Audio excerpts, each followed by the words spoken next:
Hey everyone, welcome to That's Not Proper, and I'm your host, Corey Asuncion. Thank you for joining me today. How has your week been? It has been really crazy here. I am in California, in the Bay Area, and I'm sure everybody heard about California's power getting shut down and blah, blah, blah. Well, thankfully, our power did not get shut down.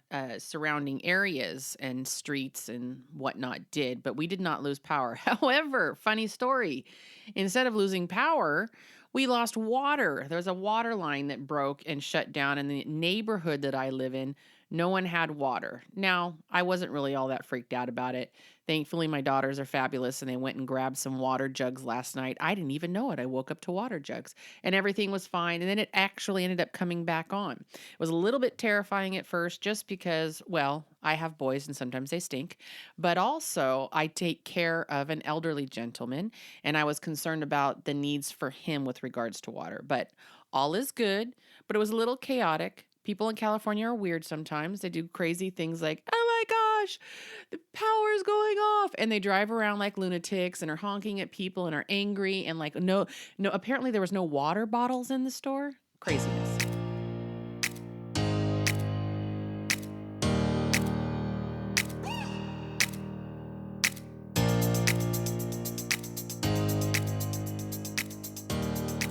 My last episode, I touched down on rape culture, and it was a heavy duty episode. It was heavy to research, and I just touched down lightly on it, and I will most likely be revisiting it at a later point. But today I wanted to lighten up a little bit. Well, we'll see how light we go. I want to touch down on in-laws and on being an in-law and being the significant other to someone who has parents that are now your in-laws or like in-laws, in-law-like. And I want to talk about how we can be better in-laws based on my personal experience and how I'm trying to navigate that now that I am technically an in-law. I should probably preface by saying I actually am not a fan of the word or term in-law. I have technically brother-in-laws and sister-in-laws, and I technically, I guess, could be called a mother-in-law. I don't like the term in-law only because I feel like it removes a intimacy because I want my quote unquote son-in-law to feel like I am another mom to him. I'm not a replacement. I do not want to be his mom, but I want him to feel like he can come to me like a mom. I want my brother-in-laws to feel like I am their sister, not an in-law. I am part of them and they are part of me. And that's why I hate that term. However, for the sake of this episode and for general understanding, you'll hear me use that term despite the fact that I'm not a fan of it. Okay, so I wanted to kind of find out where the term in-law originated from. And I just did a quick little searching. Anybody could do it.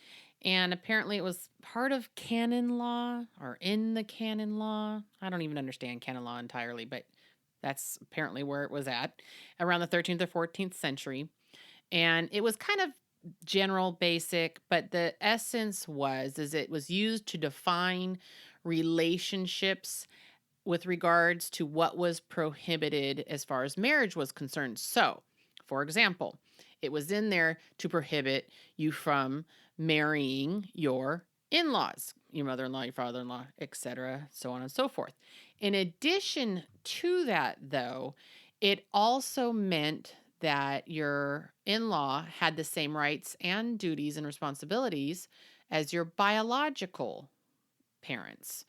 And so it's kind of like it created a pact in a sense. As we go along throughout these podcasts, you're going to find out there's a lot of words I don't like to use, or I have come to an understanding with maybe their origins, or maybe I don't like the way that they're understood now. And for this episode, in-law, as I had stated before, is one of those. I just feel it really has removed an intimacy. In addition to that, it's almost like the word itself makes you or makes people automatically have a negative understanding of the relationship. We've all heard the jokes, we've all seen the memes and the GIFs, and we've all had some horror stories. Oh, the in-laws, And so I don't like to really use that word because, again, I feel like, gosh, it doesn't have to be that way. And if it means removing that word from my vocabulary in order to create a environment that says, no, I'm your mom, or no, he's your dad and you're my brother and that's my sister, in the same way that I would refer to my biological ones, that's something that I would prefer to do. So again, you'll hear me say in-law, but I really don't like saying it, but I'm just saying it so that everybody knows what I'm talking about. This month, 25 years ago, I got in-laws. In my mind, getting in-laws and being part of another family was going to be just that, part of another family. And we were going to all grow together and be able to have wonderful conversations together. And we were all going to love each other. No, I didn't think that we weren't ever going to have issues, but I thought, oh, this is going to be fabulous. It's like another, intimate part of me and I'm part of them. And this is how it is. And I'm going to be their daughter too. I get another family. Yay, woohoo. No, that is not how it went down. At the same time in 1994, my parents split up. And so that made navigating this whole thing even more difficult. Just so everyone knows, this is not going to be a crap fest on in-laws or my in-laws specifically. It's just things that I've learned. I have no desire to shut them down or shut my parents down or anything like that. That's not what I'm here for. But I do see that there's a need there. I had done a little bit of research with regards to marriages and relationships where there are in-laws or in-law-like, people. And it was amazing to me how much of an effect they have on a couple's relationship. It was pretty big. There was a lot of divorces that were caused by the in-laws. And that is sad to me. And the thing is I actually could see how that could happen. Now, I don't blame in-laws.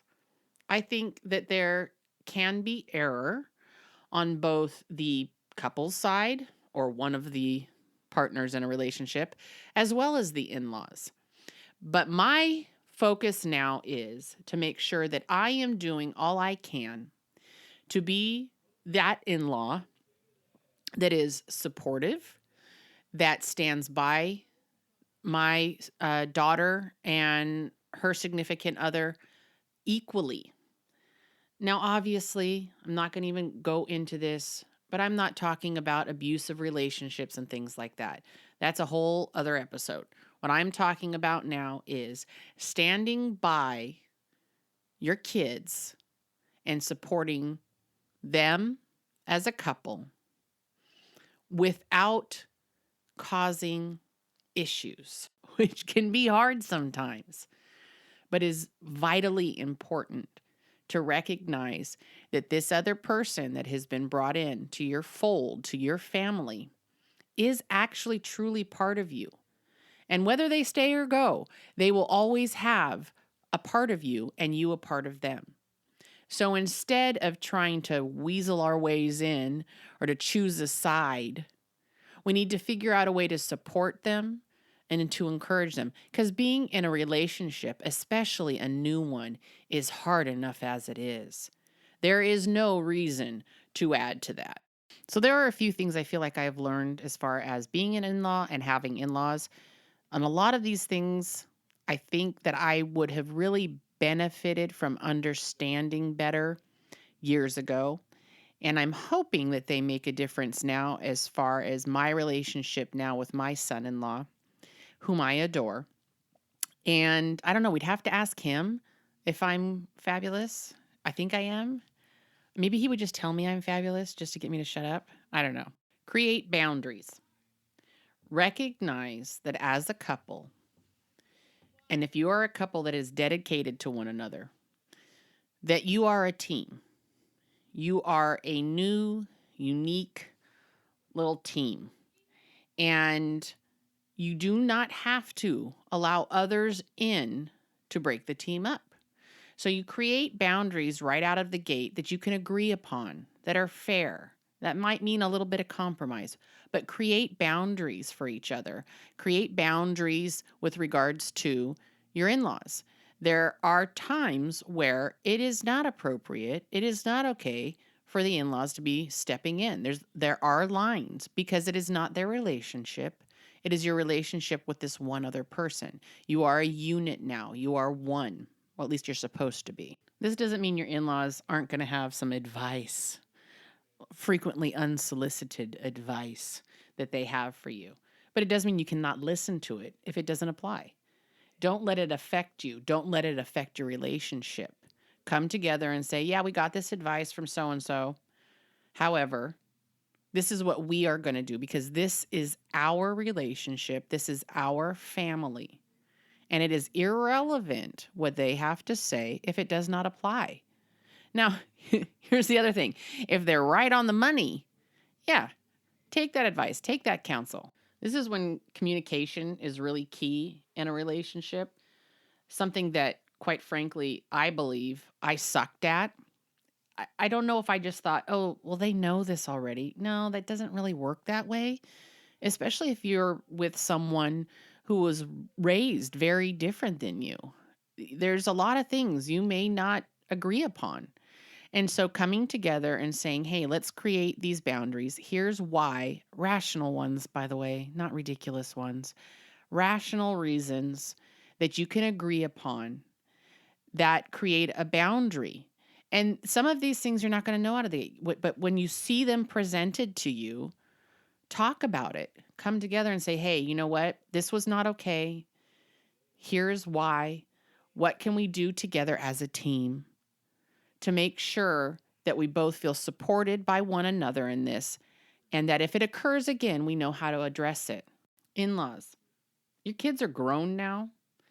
You do not need to step in and correct or adjust or advise for every aspect of the things that they do, especially on the things that you disagree with regards to how they're doing things or how they're raising their kids. It's not your job anymore. Your job finished years ago. Long before they even left your house, your job was finished. Now your job is support. So that means when your son or daughter contacts you and is like, oh my gosh, or oh my gosh, you know, they did this and that and this and that, and this is what's going on, and their parents said this and that, your response should not really be, oh yeah, well, I'm going to come over there and I'm going to do this and no. Your response really would be best to be, sounds like you guys need to sit down and communicate. I love the both of you. If there's anything that I can do for you, I am here for you. But I want to let you know that this is a time where you guys need to come together and you guys need to sit down, and don't let it be emotional. Emotions tend to really take charge in relationships, and it's understandable, but it is not necessarily rational, because in a moment we can get really caught up in our emotion, and then those emotions take charge, and then our responses are based on emotion, and it usually is pretty destructive. Doesn't mean that your emotions are not valid or what you're feeling is not valid. It just means don't let it dictate your response. Don't hand that over. It's not real common that the turnout then is better because we lashed out in the moment. So check yourself. Am I responding, whether I'm an in-law or I'm the partner, in a emotional moment, and I'm responding based solely on these emotions? Yeah, you might want to check yourself. When people see my kid's dad and I, we look very different. I'm just this, white girl, and he's this big, bald, heavily bearded and tattooed brown guy. And so and he also always dresses in black. So people will see him and they'll assume that he's scary based solely on his appearance. What they don't really realize is I actually am the scarier one. I am a lot more emotional as far as reaction than he is. Now I'm way better than I used to be. At least I hope so. But he is 10,000 times more better. More better? Is that how you say it? At responding to situations without emotion than I could ever imagine to be. And so for many years, I probably was a little bit more of a lasher outer. And that really didn't serve us well. I also wasn't afraid of him because he's really a giant teddy bear. And so I think that got me in trouble as far as, oh yeah, big fella, I'm going to do this and I'm going to do that. And also, I shared these situations on occasion. Not wise. Point of the matter is, I can say from personal experience, responding based on your emotion, unwise, unhealthy, not beneficial, and is really only going to create more problems. So, comparing parents or significant others' parents, oh boy. Let's just say this really simply. Never, ever say, you're not like my mom, or my mom is better at this, or, father, whatever. Oh my gosh. First of all, did you intend to be in a sexually intimate relationship with your mother? Dear God, I hope not. So let's just, that number one fact, don't say these things. In addition to that, you've created a separate entirely entity of a relationship. And so I really, truly hope you didn't want to spend that time with your parent. Never compare. First of all, even if it's whatever, for some reason, I can't even think of a reason right now, but even if for some reason it is like a realistic comment to make, it is only going to cause someone to rile up in defense. How in the world would that ever benefit a conversation? You didn't do this like my mom. Oh, yeah? Well, why don't you go ahead and call your mommy and have her do it for you? I have to say, thankfully, I actually never heard those comments from, like personally was never said to me. But I can only imagine being in a relationship with someone who said that to me. Oh, sweet, tiny 9-pound, 6-ounce baby Jesus. No, no, no, no. In-laws, when you hear these kinds of things, if your kid is saying these kinds of things, my mom or my dad or whatever is better at this than you are, or if they're saying it to you, oh, you're better at this than he or she is, or whatever, shut that down. This is an opportunity for you to take to find an area where you can support your child's significant other and uplift them and maybe encourage your kid. Hey, maybe they aren't so great at doing these things, but you know what they're really fabulous at is XYZ. Don't revel in that, especially if, you have been as a parent in a relationship or relationships for long term, because obviously we all know it took a long time to learn stuff, and some stuff we're still learning. So we have not excelled necessarily in these areas that maybe our kids see as areas that we have. That's not what's happened. We didn't learn these things overnight. It took time. It took encouragement. And some of this stuff we've had to learn on our own. And how fabulous would it have been to have had someone that came alongside and encouraged us, and instead of telling us how to do things, showed us by example. Another thing that I've learned is being cautious as to what you share with regards to your relationship. With social media and everything, it's weird how we put everything out there. We create this persona online. Sometimes it's a fake persona, like everything's super fabulous and it's not really fabulous. Or the reverse. There are times where I am on Facebook and I'm like, oh my gosh, the whole world does not need to know this about your life. If your spouse or your significant other has cheated on you, that is terrible. But it is not really something that you throw down on social media. There are things that need to remain between you and the person that you're sharing a life with. You may talk to your friends or whatever in private about those things, but Facebook world, Instagram world, all that, nobody needs to know that stuff. there are things that need to remain private. This includes the things that you tell your in-laws. They do not need to know everything. They do not need to know about your sexual intimacy or maybe lack thereof. They do not need to know about every argument they have. They do not need to know all of that. When you do that, you invite them in then into your relationship in a way that they feel as though they have a right and a responsibility to advise, interject, correct, and that isn't going to go over very well. So truly consider when you're having a struggle what you say and how you say it and who you say it to, because it could really come back and bite you in the ass. I can't tell you how many times I've had arguments and then, it all goes away. But the thing is the person I've told, especially if it's an in-law, they don't forget it. And I know it lingers for forever. And so I erred when I decided to share something that really should have been kept between me and my significant other. I'm hopeful that I'm always going to encourage my kids to come together with their significant other in a way that brings about unity for them. I don't want them to, break up, especially when you talk about having children between them. That's rough.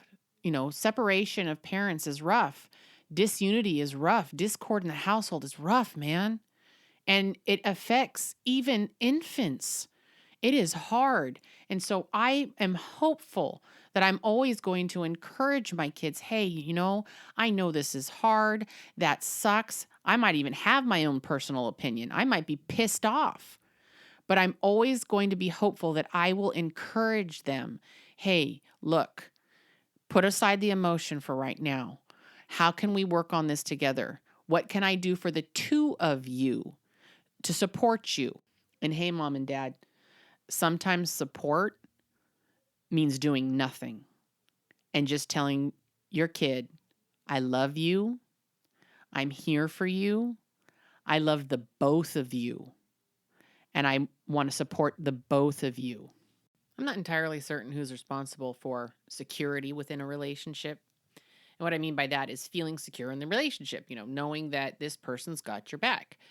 And because I don't really think it's something that you can just say, it has to be displayed.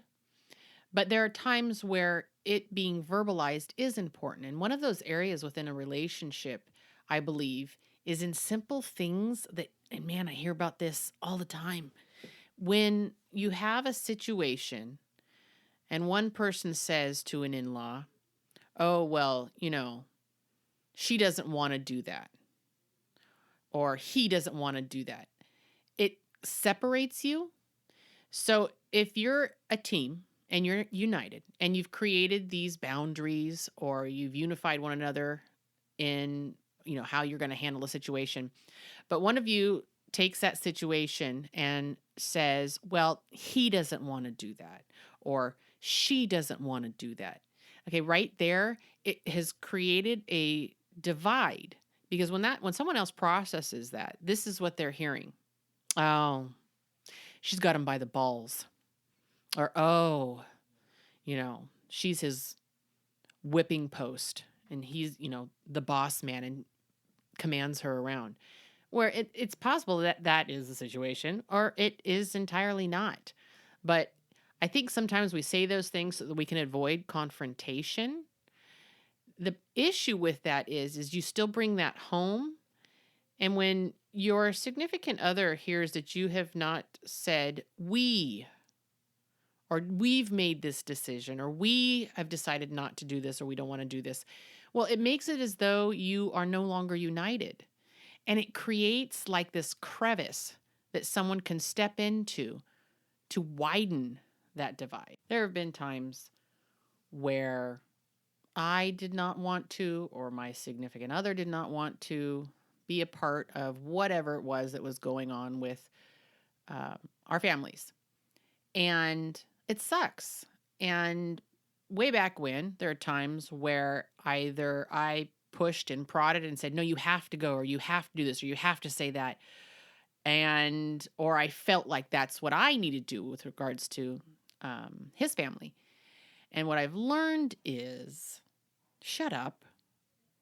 I don't want to put anyone, including this person that I have built this life with, this person that really is at the top of the list of most important people to me. I don't want to put him in a situation where he's uncomfortable, where he's maybe been hurt, or where maybe he's angry. I don't want to do that. And so allowing that person to not go or whatever it is, that's an okay thing. I know that in the past, when stuff like that would happen, I would feel as though I had to give an explanation. And you don't have to. People expect one, but you actually could just say, oh, they're not here today. You don't have to go any further than that. The idea that we feel compelled as though to give an explanation for the reason why we've chosen to do something is not factual. We don't really have to. Someone asks why they're not here. Stuff was going on. You don't need to give descriptives or make up excuses. It's not anybody's business. And it's okay to not give reasons. If we see something going on with our own children when they're young that is harmful to them, we remove it from their reach. We remove them from the situation. It is the same thing.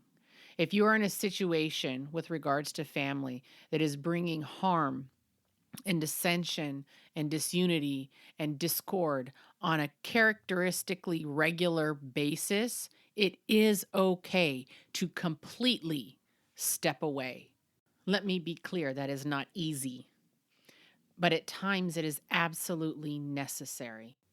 I think I would just about die if my children at any point had to take a step away from me and keep me from my grandchildren or from them because of things I was doing to bring about disunity in their relationship, struggles I was bringing and strife to their relationship and to their family. I would just about die.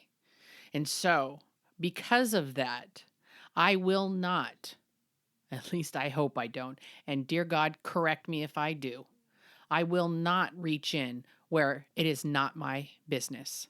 I will not step in where I am not meant to be stepping. I will do everything that I have the ability to do to unify my kids and their significant others. There is no way, after the experiences that I've had, that I would ever want my kids to go through that. It's disheartening. It's painful. And I do not want anyone to experience that. I think the biggest thing that I could take away from this, and hope that someone else could too, is that you may not like your in-laws, and your in-laws may not like you. I don't know why. It could be some sort of deep-seated thing that needs therapy, which I don't have to give. But what I can say is this, is that regardless of whether or not you like one another, you are still now part of one another. And so it makes a whole heck of a lot more sense to seek ways to support one another, to love one another, and to come together. Because in the long run, what could end up happening is you could lose it all. Thank you for listening in today on That's Not Proper. If anything, I hope someone was able to come away with the idea that I was trying to convey, that we just all really need to learn how to communicate, to love without condition, and to support one another even when we just don't understand the reasoning behind it. Also, I would love it if you would subscribe to That's Not Proper, like, comment, and share. Take a look at my Facebook and Instagram page, That's Not Proper, and email me at that'snotpropercorey@gmail.com. And I look forward to next week's episode of That's Not Proper.